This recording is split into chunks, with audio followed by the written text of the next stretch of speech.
Hi, I'm Valerie from Storytime and Sparkle Dreams. I love cats and they're my favorite kind of pet. And tonight's story is all about a cat who wouldn't eat. It's called Sugar Would Not Eat It by Jenkins and Giselle Potter. Are you sitting comfortably? Good. Then I'll begin.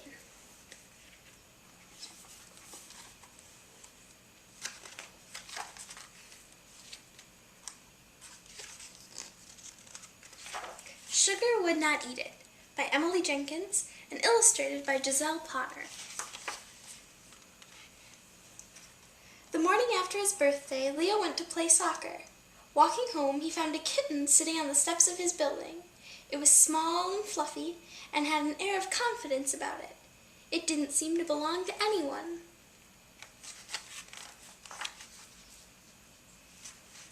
Leo didn't know anything about kittens, and he didn't know anything about cats. But this kitten was very cute, and Leo liked it, and it seemed to like Leo. He carried it upstairs and named it Sugar. Sugar took to Leo's apartment very well. She played with the bead curtain and attacked a piece of ribbon that was still on the floor from Leo's birthday party the day before. Then she took a nap.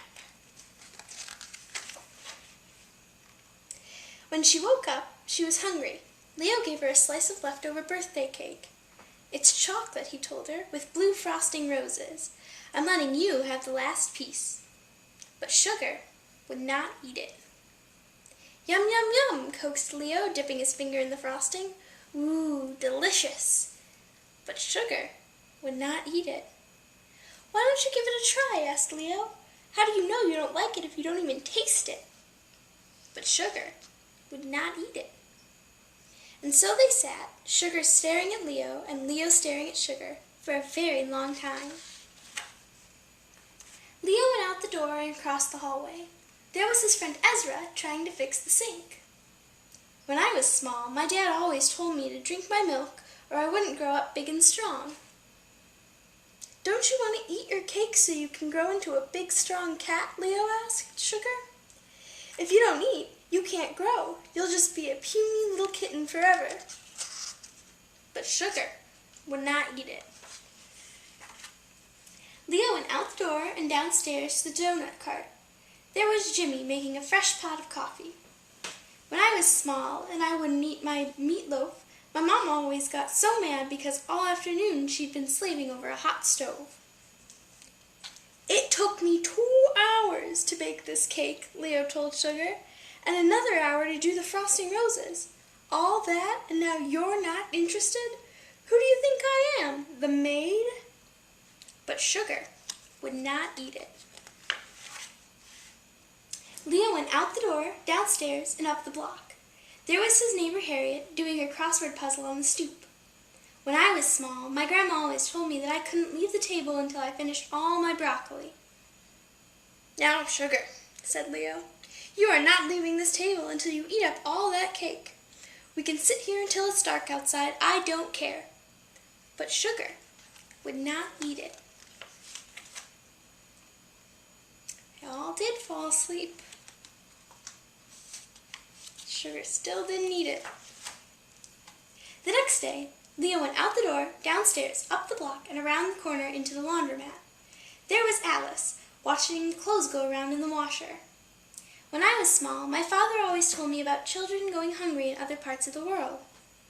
"Sugar!" shouted Leo. "Children and kittens are hungry in other parts of the world. We do not let perfectly good cake go to waste in this house." But Sugar would not eat it. Leo went out the door, downstairs, up the block, around the corner, past the laundromat, and into the park.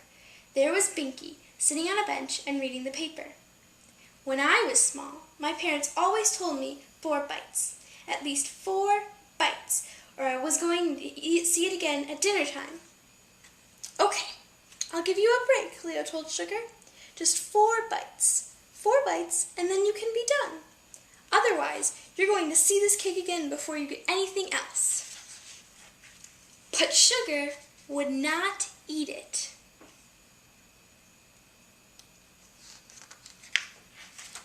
The neighbors gave their advice. "Don't give in. If you do, she'll never listen. Don't give in. If you do, she'll never learn. Don't give in or she'll drive you crazy all the time. Don't give in even if she starts to cry. And remember, you're the person, she's the cat. And then they all went home. Sugar meowed, and Leo knew she was hungry. Eat it then, said Leo. But Sugar would not eat it. Eat it! But Sugar would not eat it. Eat it! Eat it! Eat it! Leo screamed at her. But Sugar would not eat it. She just looked at him, sad and hungry, hungry and sad. Leo began to cry. He didn't know what to do. He loved Sugar, and he hated to see her so unhappy.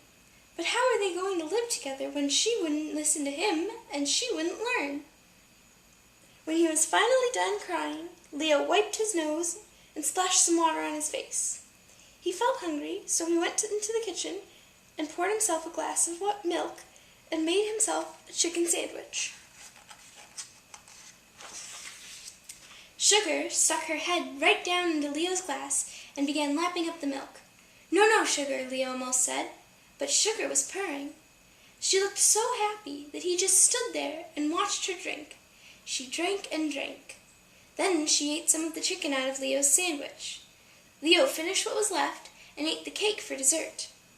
Sugar went to sleep on his lap. The next day, Leo bought Sugar some cat food, and then he decided to give her a bath.